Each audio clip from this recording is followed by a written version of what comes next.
Hey guys, Danger here, and today I'll be just reviewing a little bit of Imator 1.0.0 demo. I'm also gonna be going through a little tutorial on how to use this a little bit. I only messed around with it for about a day, so I don't know everything, but I know basics. So let's get started. If you notice, our selector is a little different. Instead of going to the library and choosing something, we actually get to choose over here what we need. I believe these are maybe missing textures because this is a demo and he promised the program to be released today, so it's not finished. So what you might want to start off doing is getting your camera.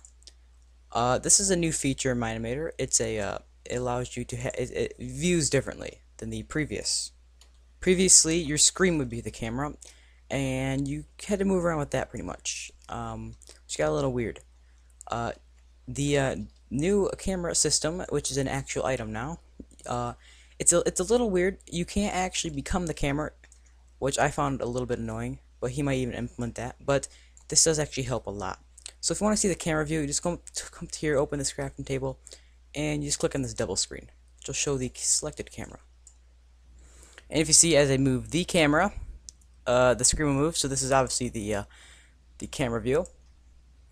And now to get mobs or players, or whatever you'd like.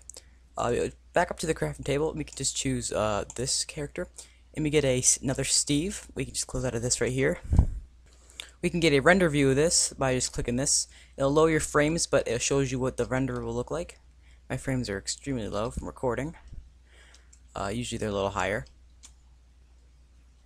But animating has changed a little bit. The basic way of animating, it hasn't changed, but it's been changed. I'll show you what I mean. So you can choose what you'd like to animate, of course, your arm and everything, and the bending. I know they've improved that. Looks like they might have. I know they're supposed to. He was supposed to, but still different. Instead of having one character moving all these parts as one keyframe, each leg and arm and everything is its own keyframe now, which actually is leading into a professional animation, because every other program is like that, and it allows more for customization instead of being a little limited. So this helps.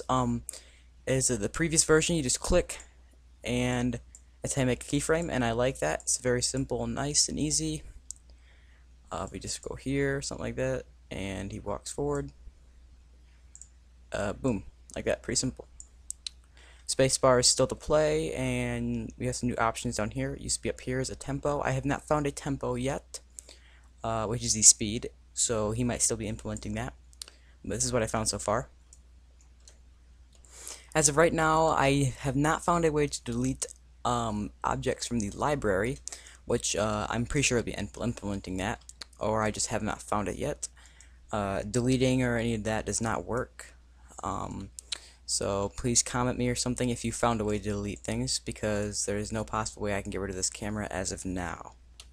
Connecting objects together has been changed a little bit. Instead of a new tab called Instances, it's now under the object you want to attach. For example, if you want to attach, you can add a item right out here. You add a sword, and you want the sword, you go to Hierarchy, and you choose where you want it to attach to. So a human. To open the human settings, you want to go to body, and we want to go to for something like right arm. So now when I move the right arm right here, of course the sword will move with it. If you want the sword there, since there's no deleting, a little technique that I would use for now is just turning the alpha down of the sword, and or everything, whatever you want, and just get it out of your way, or move it underground, because of course there's no deleting, which I'm surprised he hasn't implemented that this far in his work. So, but he'll get to it. He's one man. We're back on the camera again. He has changed some things that I do like, but at the same time can be improved.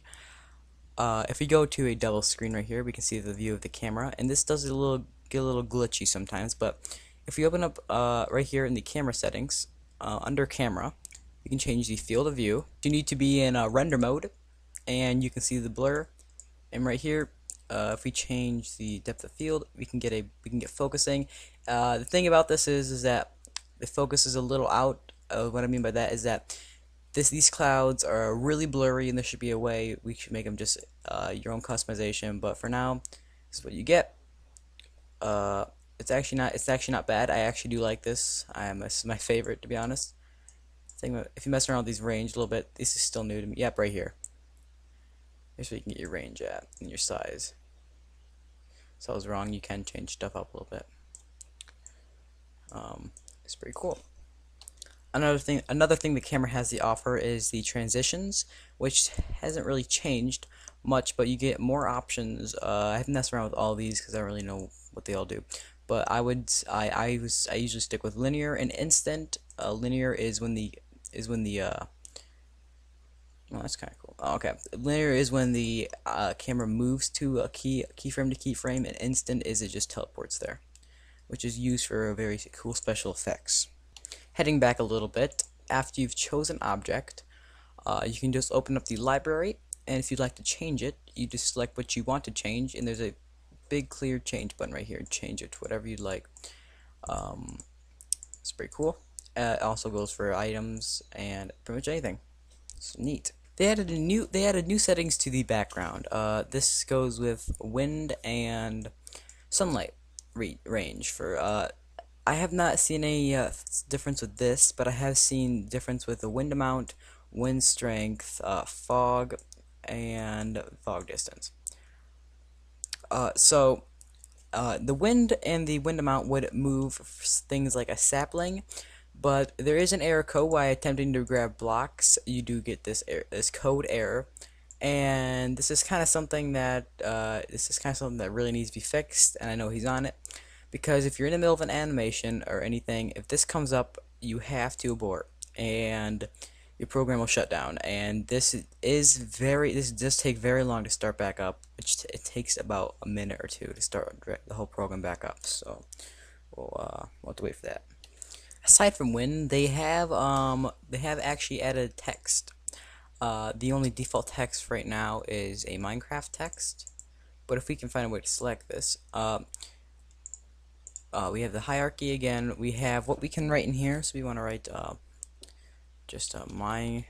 Oh, that's nice, but Minecraft or something like that. You can actually search for more.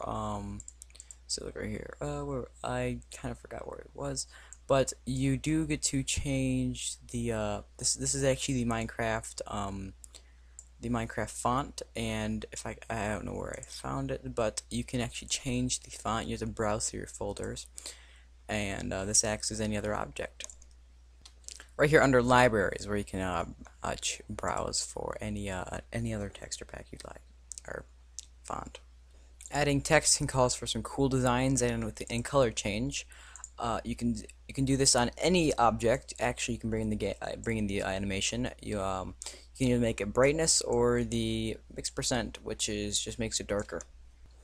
Also, and it seems that objects also have the ability to teleport around like cameras, so that's actually kind of a neat feature he added.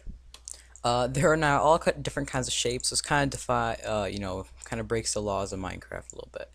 But I guess why not? Looks like we can add circles, cylinders, we can add triangles, or whatever you want to call these, I guess cones, cube, and surface. This cool. Also, the spotlight has been added, which actually some really cool effects, especially at night. I like how the shadows move. You can only see this in render mode, though.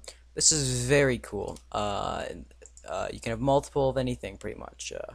Really neat, actually. Also, with the spotlight, you can mess around with blurriness, the size, and radius.